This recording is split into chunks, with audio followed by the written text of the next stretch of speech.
Welcome back, my internet train friends. I gotta tell you, I had a great weekend and I hope you did too. This week we're gonna talk about something that's pretty interesting and something that's really been gaining popularity, at least from what I've seen, and that's Lionel's MPC era. Now, stay with me. If you don't know what MPC is, it's the era from 1970 to 1986. It was right after post-war and right before the Richard Kughn era. And some of the sets that have been made during that time are debated for their quality and collecting value. There's a lot of different things about them. But there are some interesting pieces that were made. And I have two here that we're going to talk about today. So I hope you enjoy.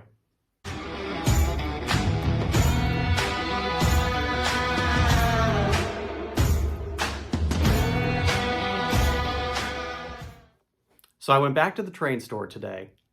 And I walk in and I said, "Hey, Jim, last week it was Lion Chief. This week I want to look at something different. And I'm thinking MPC.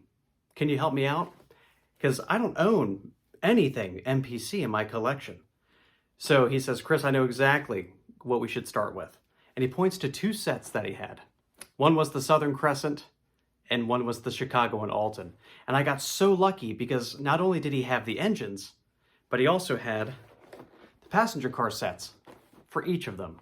So we're going to run the full set of the Chicago and Alton, which was 1981, and the full set of the Southern Crescent, which was 1977. These are considered premium sets from that era.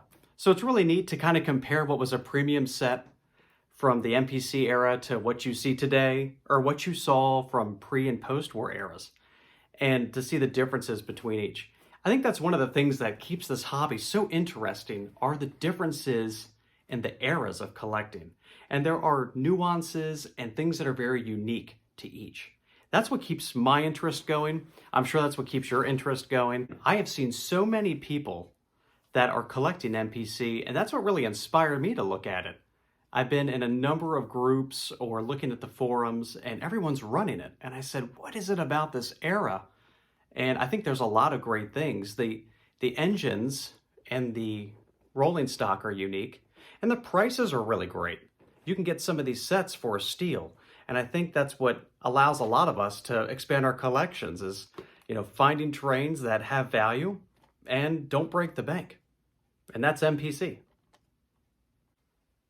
For those of you who have been with me since the beginning, you know that I'm a huge fan of the Hudson. So these MPC sets I got feature the Hudson. And it's really neat when you look at these compared to their post-war counterparts. So if we were to take this 2046 post-war Hudson, this is where the proportions line up. If you can see these two, we really, from a scale perspective, this is our sweet spot, right? We're more in line with the 2046 Hudson. If you look at the Southern Crescent or the Chicago and Alton.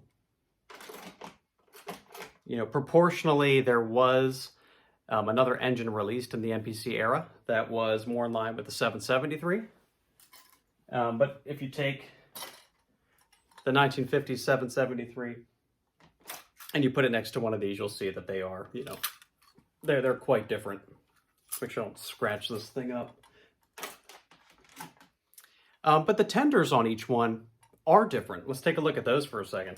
So what we're seeing here is the MPC Chicago and Alton Hudson tender next to the scale 1950 773 tender. And you'll see that they're very similar. We can do a comparison as well with the Southern Crescent Limited.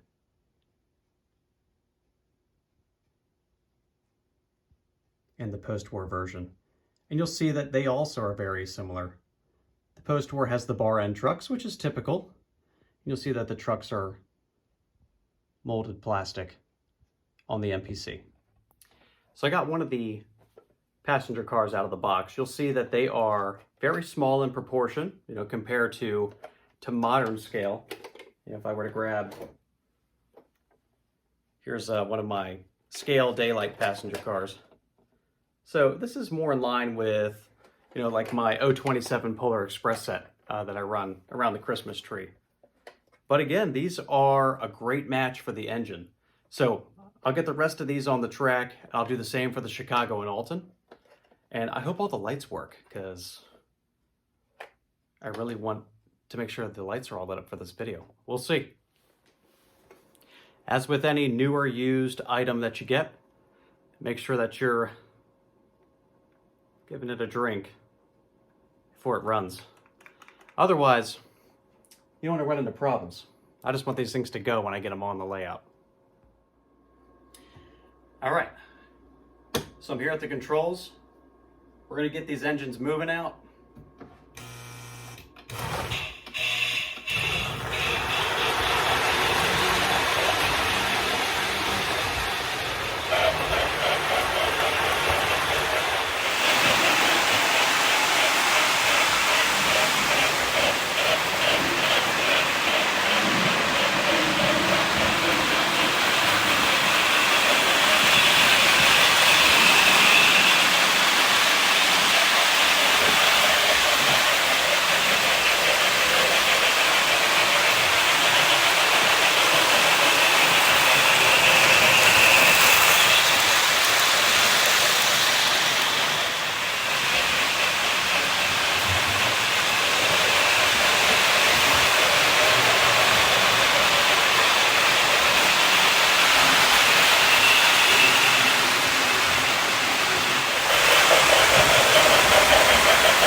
MPC. Such an interesting era for Lionel. I don't know what your thoughts are. Drop me a comment. What do you think about MPC? Do you collect it? Is it really living up to the hype? I think it does. If you look at these pieces that we ran tonight, the Chicago and Alton Hudson, this was a great running engine. Had some really neat vintage sounds, and I can't get over that. I'm probably going to have to run it a few more laps tonight. And then, of course, the Southern Crescent. The colors on these are just interesting. Are they scale engines? No. But again, they're a piece of history that I think is worth celebration. And we did that tonight. So coming up on the channel, We're going to do some more collection highlights. We're going to do a couple of different things, but I want to know, what is interesting to you? What things would you like to see me do on the channel? And I would love to create videos for that. Drop me a comment, and thank you all so much for watching. Thank you to all of my subscribers and all of the new people who are visiting this channel. My name is Chris, and this is RVP Trains. Have a great weekend.